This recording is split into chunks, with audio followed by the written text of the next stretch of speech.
Време е за сајберсигурност при користење преносни медиуми. Што се преносни медиуми?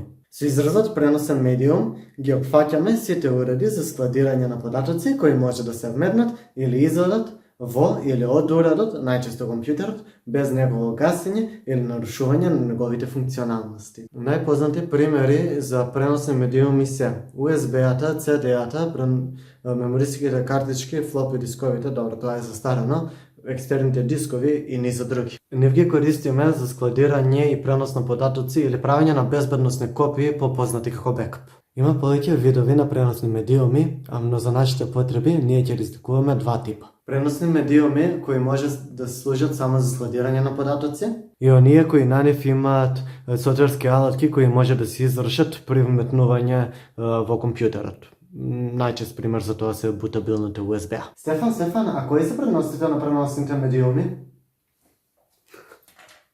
Лесни се за пренос, може да се копираат, неретко имаат солиден капацитет за складирање и најчесто се ефтини за купување. А негативните страни? Негативната страна на преносните медиуми е токму тоа што се преносни. Нели, може да се изгубат. Ама не е само тоа. Најчесто луѓето кои користат преносни медиуми не ги заштитуваат од неовластен пристап, па може да дојде до кражба на доверливи или лични податоци. А исто така при нивно користење може да се инсталира некој злонамерен софтвер, вирус најчесто, на компјутерот на кој се користи. Ова и не се случува баш толку често, но поради можноста за пренос на податоци од еден на друг преносен медиум, може да се случи да биде тешко да се најде вистинскиот или оригиналниот документ, доколку баш тој не е потребен, иако ова е во екстремно ретки случаи. Најчесто во некои компании или предпријатија. Друг проблем кој може да се појави при користење на преносни медиуми е кога пробуваме да ги користиме за долгорочно складирање на податоци, бидејќи технологијата застарува. Порано работите се чувале на магнитни ленти или касети,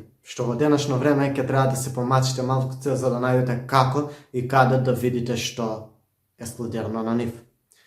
Дури зборувам порано. Истото се случува и со CD-њата. Сега веќе модерните компјутери или новите компјутери не доаѓаат со CD читач. Ова е вака бидејќи се најде друго решение за бекап кој ќе го обработуваме во следното видео. Плюс доаѓа и до нивно оштетување или деградација поради користење или несоодветно складирање. Под складирање се мисли на чување. А сега, кога веќе ги набројав повеќето од проблемите на преносните медиуми, фер би било да ви кажам и како да се заштитите од тоа тие да ви се случат на вас. Прво, доколку користите лаптоп или некој друг вид на преносен компјутер во јавност, забранете го, поточно софтверски блокирајте го USB влезот на вашиот уред. Потоа, задолжително шифрирате ги вашите преносни медиуми или уреди.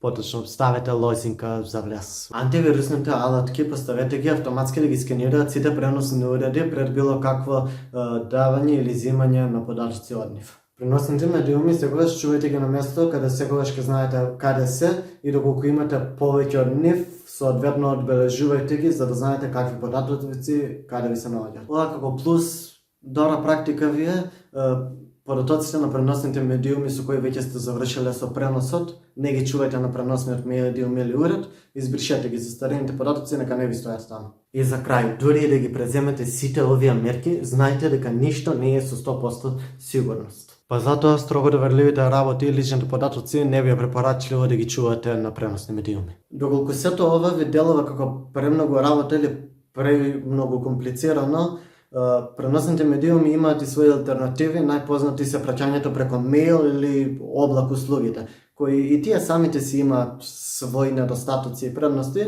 но за нив ќе зборуваме во наредните видеа. За ова видео толку.